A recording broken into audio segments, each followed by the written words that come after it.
Okey. Sambungan ya, wasami'a. Okey. Sampai sini saja. Okey. Sampai lil maliki saja untuk tahun 1. Untuk tahun 1 sampai situ saja. Saya nak pastikan awak terjemah seperti sebiji-sebiji yang saya terjemahkan. Esok ada sambungan lagi sami'a pula. Yang sami'a. Dan ini adalah awak kena hafal sekali dengan Arab, sekali dengan terjemahan. Kena ingat, Arab sekali dengan terjemahan awak kena hafal. Ini adalah kelas ni, kena ingat, Kisah Nabi adalah kelas pelajaran bahasa Arab. Awak kena ingat. Dalam masa sama kita belajar sirah Nabi. Kita belajarnya sirah. Belajar sejarah. Dalam masa sama kita belajar sejarah. Dalam masa sama kita belajar juga akidah sikit dalam ni. Akidah pun banyak kita belajar. Dan yang pentingnya adalah bahasa Arab. Kita belajar dalam mufradat Arab ada dalam Kisah Nabi. Dan saya naknya sampai situ saja. Sampai situ sajalah. Sini fi'il nakis. Sebab selepas pada tu fi'il jumlah yang bentuk fi'il yang lain dah tu saya nak bahas esok lah. Okey, bagi pelajar tahun 2. Tahun 2 sampai mana? Bab baru. Bab nombor 7. Bab yang ke-7. Bab yang ke-7. Okey, bab yang ke-7 ni elok juga pelajar yang tahun 3 tengok balik. Yang baru ni terjemahan tu ada kena baiki banyak tu. Yang ke-7. Alhamdulillah wassalatu wassalam ala Rasulillah rabbi syrah li sadri wa yassir li amri wahlul 'uqdatam min lisani yafqahu qawli amma ba'd. Ini baca sama-sama buka audio yang tahun 2 baca sama-sama. Minat tamathili ilal asnami wa madaha ulai Wara'a auladu aba'ahum yatabarrakuna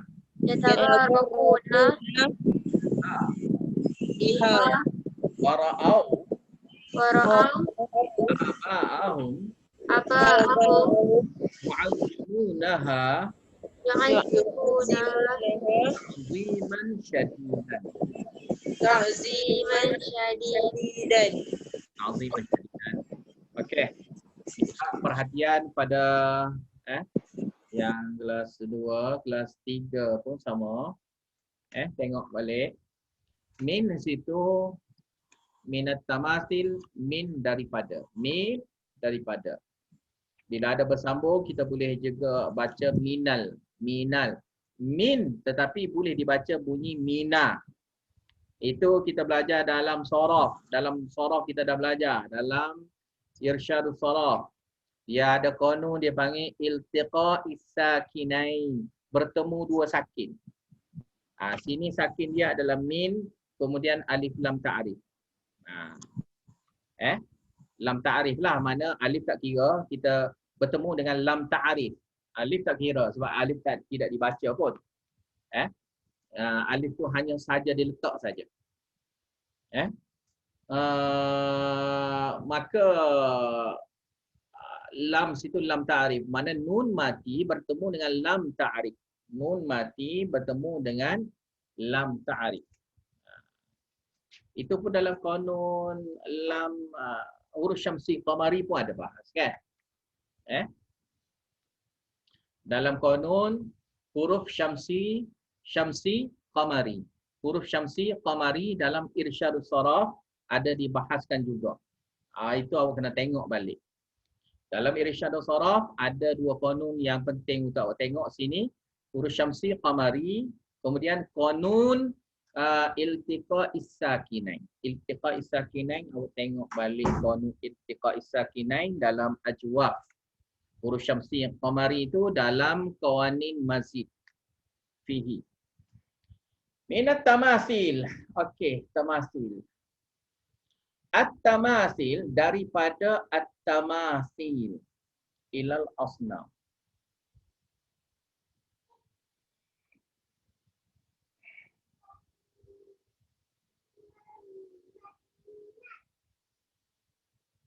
Tamasil ni asal dia maknanya patung.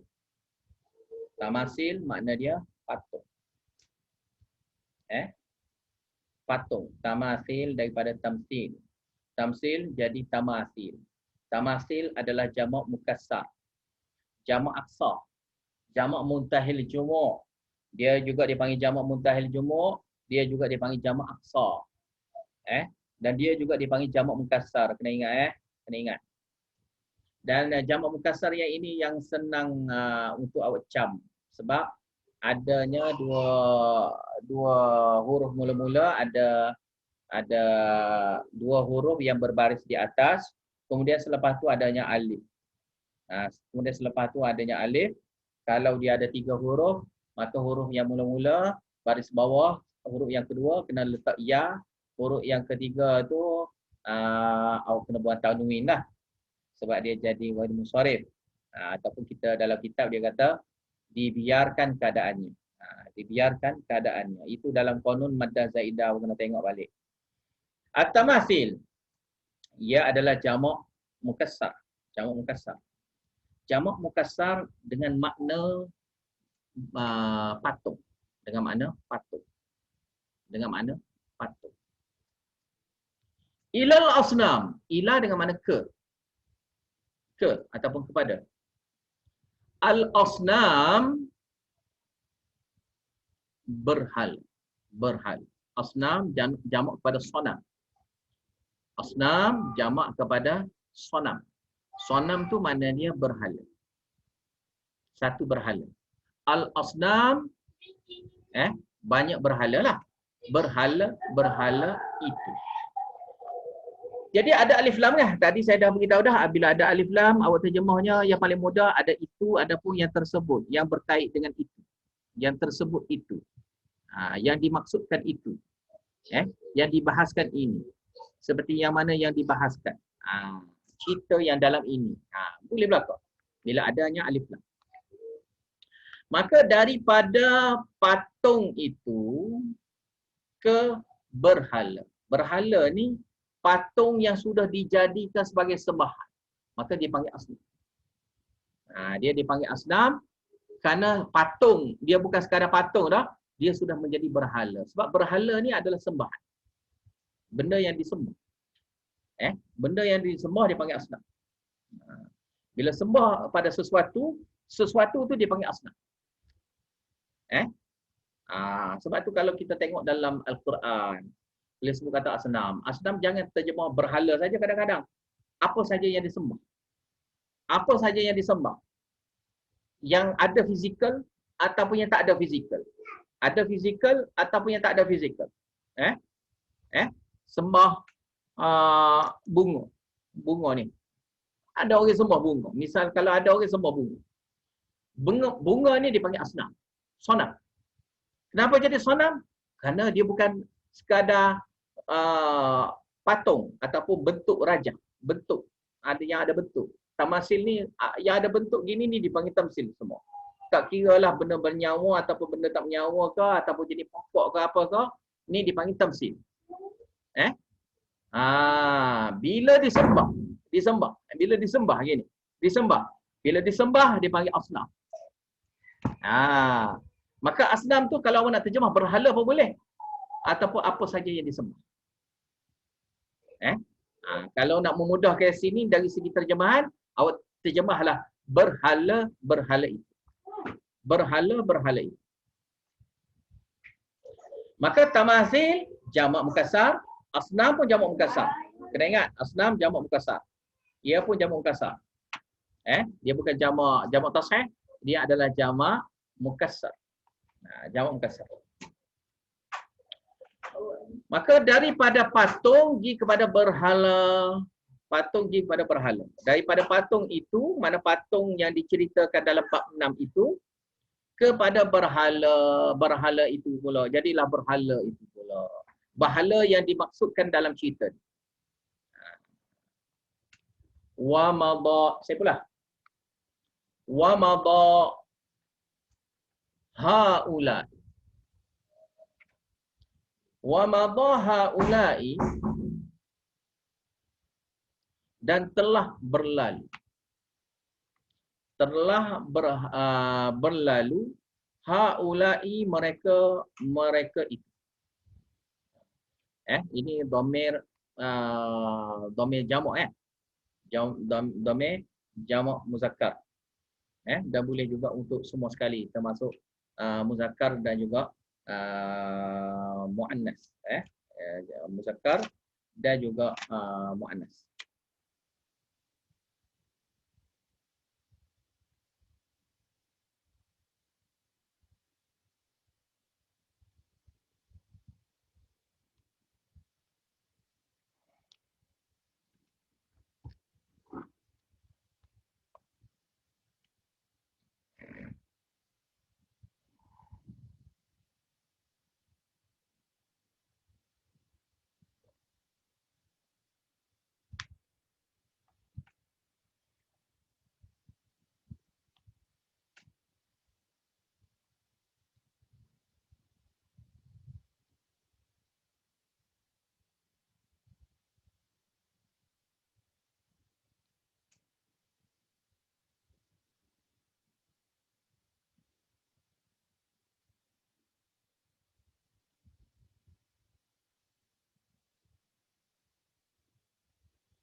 Madha ni dia sama makna dengan kana. Madha ni dia sama makna dengan kana. Madha terjemahan dia sama dengan kana. Cuma terjemahan dia tu awak terjemahkan gini je lah. Telah. Telah pernah. Sebab madha tu terjemahan dia tu adalah zaman dah. Madha tu makna telah berlaku. Telah berlalu. Telah berlaku, telah berlalu. Sebab madha boleh dengan makna sara. Madha boleh juga dengan makna kana. Sama. Mana kesimpulannya madha ni dia sama dengan hukum makna fi'il naqis. Maka bila sama gini dia ada isim, dia ada khabar. Dan kadang-kadang tak perlu pada khabar. Biasalah fi'il naqis kadang-kadang berhajat pada khabar, kadang-kadang tidak berhajat pada khabar. Tak perlu pun pada khabar. Wa madha haula'i, dan telah berlalunya mereka itu. Mana telah berlalu zaman mereka itu. Telah berlalu wa madha haula'i, telah berlalu haula'i zaman mereka itu. Tapi saya dah beritahu dah, bila fi'il dengan fa'il, kita ambil fa'il dulu kita terjemah, kemudian fi'il. Itu lebih memudahkan. Maka wa madha haula'i, dan mereka itu telah berlalu pergi. Mereka itu telah berlalu. Telah meninggalkan masa itu, mana telah berlalunya zaman itu. Wara'a al-auladu,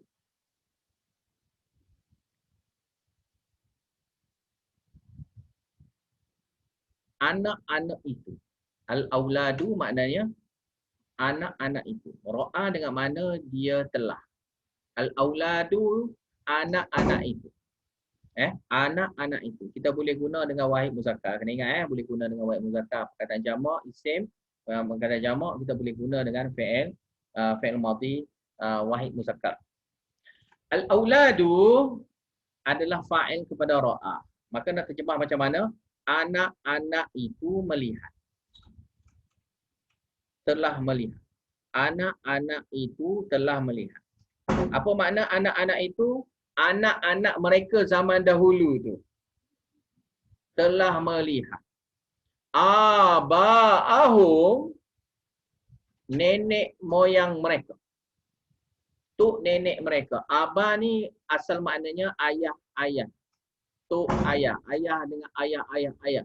Tapi kita terjemah bahasa Melayu, tok nenek ataupun mak bapak tok ayah. Mak bapak tok ayah ke atas. Mak bapak tok nenek moyang ke atas dipanggil aba semua sekali. Guna sini perkataan aba sini guna dipinjam dengan perkataan abun. Abun situ makna ayah. Aba ni jamak. Aba'a itu adalah jamak. Kena ingat, itu adalah jamak. Jamak kepada abun. Jamak kepada ayah. Tapi maksud dia bukan ayah saja. Ayah dengan ibu. Tok dengan nenek. Moyang lelaki perempuan. Sampai ke atas tu, kita panggil aba semua sekali. Aba. Setelah anak-anak cucu, aulad pun boleh juga kita terjemah anak-anak cucu. Anak-anak cucu-cucu mereka itu telah melihat aba'ahum, mak ayah nenek moyang mereka. Mak ayah nenek moyang mereka. Yatabarrakuna. Okey, yatabarrakuna sirah dia adalah fi'il mudhari'. Jamak mudzakkar ghaib. Fi'il mudhari' ma'lum. Fi'il mudhari' ma'lum. Yatabarraku, yatabarrakani, yatabarrakuna. Itu dia panggil jamak mudzakkar ghaib fi'il mudhari' ma'lum. Daripada masdar dia tabarruk. Mengambil berkat. Tabarruk itu maknanya mengambil berkat.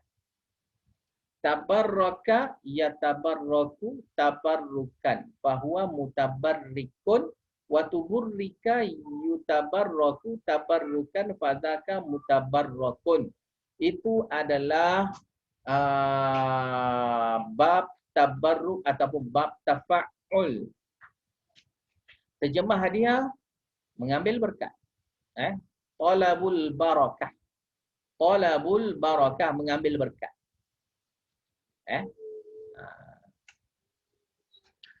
Jadi yatabarrakuna, mereka itu mengambil berkat biha dengannya. Nya situ rujuk pada apa? Iaitu berhala-berhala. Nya situ, ha situ dhamir wahid muannas. Ingat, dhamir wahid muannas.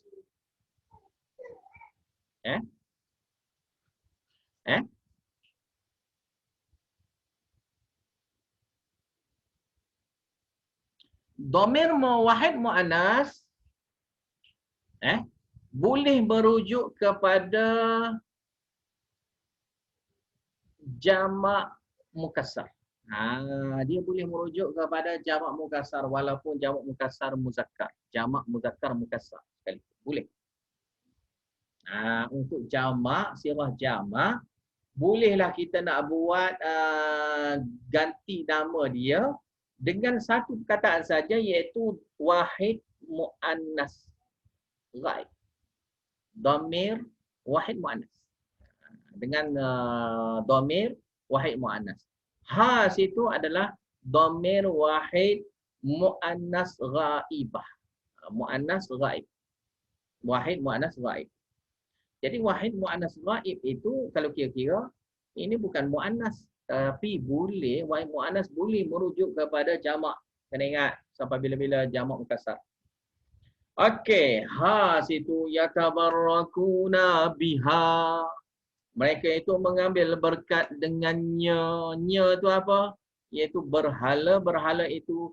Ha situ awak tulis dalam kurungan rujuk kepada al-asnam. Al-asnam. Awak kena ingat bahasa Arab. Yang paling penting adalah awak tahu dhamir rujuk pada siapa. Barulah awak boleh terjemah dengan betul.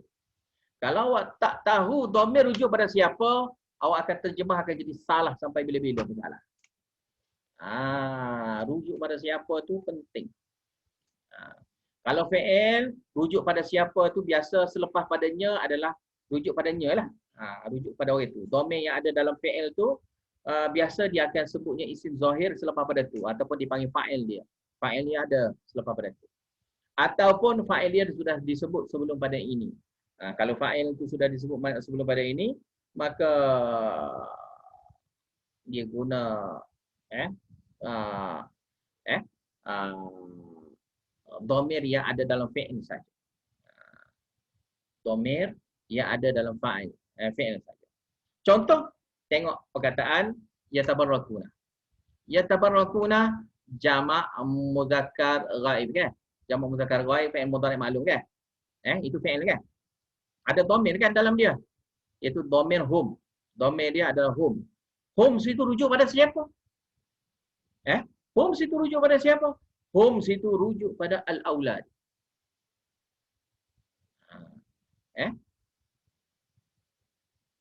Aulad. Aba'ahum. Rujuk pada silap tadi. Aba'ahum.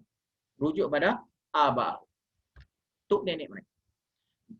Anak-anak cucu melihatnya tok nenek mereka yatabarakuna. Aba'ahum situ yatabarakuna situ fa'il di dalam dia iaitu dhamir hum. Dhamir hum situ rujuk pada aba. Ini saya nak beritahu contoh, kadang-kadang fi'il itu juga dhamir dia tu rujukan dia adalah yang sebelum. Tapi yang kebiasaannya fi'il yang selepas dia itulah dhamir di dalam tu nak rujuk kepada kalimah selepasnya. Itu kebiasaan. Contohnya tengok perkataan yang mula-mula itulah wa madha haula'i. Wa madha haula'i. Telah berlalu haula'i, mereka-mereka itu. Haula'i itu adalah fa'il. Madha situ fi'il madhi. Fi'il madhi ada dhamir. Dhamir dia ada dhamir huwa di dalam dia. Dhamir huwa tu rujuk pada siapa? Dhamir huwa tu tak ada merujuk pada yang sebelum. Tetapi tafsiran dhamir itu ada selepasnya, iaitu fa'il. Iaitu haula. Sebab biasa fi'il selepasnya tu ada fa'il, maka fa'il itulah sebagai rujukan kepada fa'il yang dhamir fa'il yang ada di dalam fi'il. Sebab fi'il sentiasa ada dhamir. Kena ingat, fi'il sentiasa ada dhamir dalam dia. Dan dhamir di dalam dia tu adalah musnad ilaih. Dia fi'il ni pelik. Dia ada dua, macam perempuan yang mengandung. Dia ada dua. Diri dia dah ada dalam perut dia. Dan perut dia tu dipanggil musnad ilaih. Yang luaran dia dipanggil musnad saja. Itu fi'il. Fi'il ni gambaran luaran dia adalah musnad. Gambaran di dalam adalah musnad ilaih. Kandungan dia adalah musnad ilaih. Iaitu fa'il dalam dia adalah musnad ilaih. Kena ingat sampai bila-bila fi'il ni memanglah secara bahas dalam nahwu dah diberi tahu musnad ni fi'il itu sentiasa musnad. Dia tak jadi musnad ilaih. Tetapi kena ingat dalam dia yakni kandungan kepada fi'il itu dia ada dhamir. Dhamir itu adalah fa'il. Okey, balik pada kita yatabarakuna biha. Biha, bi dengan ha dengan nya. Nya situ rujuk pada al-asnam. Maka awak nak terjemah dengannya yakni berhala-berhala itu. Awak kena beritahu gitu. Dengannya yakni berhala-berhala itu. Wara'au. Ra'a, ra'awa, ra'au. Ra'a, ra'awa, ra'au. Itu fi'il madhi dia. Ra'a fi'il madhi yang wahid muzakkar ghaib. Ra'awa tasniyah muzakkar ghaib. Ra'au pula adalah jamak muzakkar ghaib. Fi'il madhi ma'lum. Maka terjemah dia tetap sama, dhamir je berbeza. Bahasa Melayu terjemah sama, tak kira lah wahid ke, tasniyah ke, jamak ke, terjemah dia sama, cuma dhamir saja kita tambah. Mereka berdua, mereka semua, mereka berdua, dia seorang. Gitu. Jadi kita terjemah kadang-kadang untuk dia seorang, dia berdua, ataupun dia semua. Itu kita terjemah mereka lah. Mereka berdua, mula-mula dia, kedua, mereka berdua, ketiga, mereka semua. Biasa gitu kita terjemah. Maka ra'au sini, mereka semua. Ra'au, terjemah dia, mereka semua. Mereka semua melihat. Mereka semua melihat. Sebab fi'il kena ingat. Bila fi'il, awak kena ambil musnad ilaih dia dulu untuk terjemahan, kemudian baru gunanya fi'il. Ra'au situ, kita ambil musnad ilaih tu lah kandungan dia. Kandungan dia adalah mereka. Mereka itu melihat. Mereka itu telah melihat. Aba'ahum, untuk nenek mereka. Itu sama dengan terjemah yang sebelum pada ni. Yu'azzimunaha. Yu'azzimunaha ini daripada bab taf'il. Kena ingat, yu'azzimunaha daripada bab taf'il. Kalau saya depan-depan gini, saya akan tanya dah sirah apa. Tapi dah sebab kita secara online ni, saya tunggu jawab lah. Dia daripada bab taf'il. Bab taf'il, azzama yu'azzimu ta'ziman. Fahuwa mu'azzimun. Jadi sini, azzama yu'azzimu. Yu'azzimu, yu'azzimani, yu'azzimuna. Yu'azzimuna. Itu jamak mudzakkar ghaib fi'il mudhari' ma'ni. Bab taf'il. Bab taf'il. Dan ia jadi kalau sini jadi maf'ul lah. Jadi maf'ul kepada ra'au. Maf'ul.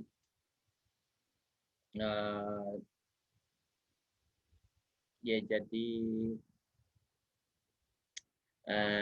jadi apa ni, hal kepada aba. Dia jadi hal kepada aba. Situ jadi hal kepada aba'au. Menjadi hal kepada aba'au.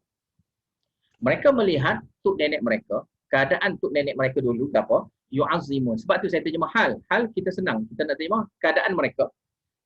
Bila sebut kata hal, terjemah dia keadaan mereka. Keadaan mereka itu yu'azzimuna, mereka membesarkan, mengagungkan. Ha, iaitu berhala-berhala itu. Mengagungkan berhala-berhala itu. Ta'ziman syadidan, ta'ziman maksud sifatlah, syadidan sifat. Tetapi ta'ziman situ jadi maf'ul mutlak. Kena ingat, dia jadi maf'ul mutlak. Kan maf'ul dah beritahu kan, maf'ul mutlak. Oh, tengok balik dalam Nahwu, dia adalah masdar kepada fi'il. Dia ada masdar kepada fi'il yang disebut itu. Jadi yang disebut itu yu'azimuna lah. Yu'azimuna kan fi'il, masdar dia adalah ta'zim, maka itu adalah maf'ul mutlaq. Syadidan situ sifatlah, sifat kepada ta'ziman. Sifat atau hal pada ta'ziman. Hal kepada ta'ziman. Hal kepada ta'ziman. Okey, hal kepada ta'ziman. Mengagungkan sangat keras. Keadaan yang sangat keras. Sangat keras, mana mengagungkan sungguh-sungguh. Mengagungkan sungguh-sungguhnya keadaan mereka itu mengagungkan berhala-berhala. Jadi ra'au, mereka itu melihat aba'ahum, untuk nenek mereka, yu'azzimunaha, mereka yakni untuk nenek mereka mengta'zimkan, mengagungkan berhala-berhala itu, ta'ziman syadidan, pengagungan yang sungguh-sungguh. Pengagungan yang sungguh-sungguh. Okey, jadi habis itu kajian untuk kelas 2. Saya minta awak tulis, kemudian awak terjemah seperti mana yang saya dah terjemahkan. Tulis balik dan terjemahkan, dan ada muzakarah sesama sendiri. Mesti kena ada muzakarah, kena takrar sesama sendiri pembahasan yang saya dah jelaskan ini. Okey. Diharap selepas pada ni semua sekali pelajar dapat betulkan dari segi terjemahan. Sebab yang kali ini saya nak pastikan pelajar-pelajar kita mahir dari segi terjemahan. Bukan sekadar nahwu sharaf pandai, mahir dari segi terjemahan. Nahwu sharaf itu untuk permulaan. Kita nak memahami dengan kita tahu nahwu sharaf. Kemudian pula dia ada pengajian lagi, yang ni kita belajar sekarang ini, pengajian untuk menterjemahkan. Pengajian untuk menterjemahkan. Maka kalau awak tak ada pengajian untuk menterjemahkan, awak akan jadi buntu untuk menterjemahkan macam mana. Ingat dalam bahasa Arab tetapi nak terjemah macam mana? Tak tahulah nak terjemah mana. Jadi berterabur terjemah. Berterabur terjemah itulah yang berlaku masa hak baru ni lah. Jadi saya nak betulkan balik. Jadi pengajian kita ni banyak kepada kisah sunnah Nabi supaya kisah sunnah Nabi itu dapat membetulkan dari segi terjemahan. Dan saya akan pilih kitab-kitab lain lagi untuk dari segi bahasa. kitab yang sedia ada yang awak guna sekarang ni lah. Itu saya nak tambahkan untuk habiskan pengajian kita lah. InsyaAllah. Okey, kelas 3 pula. Lepas ni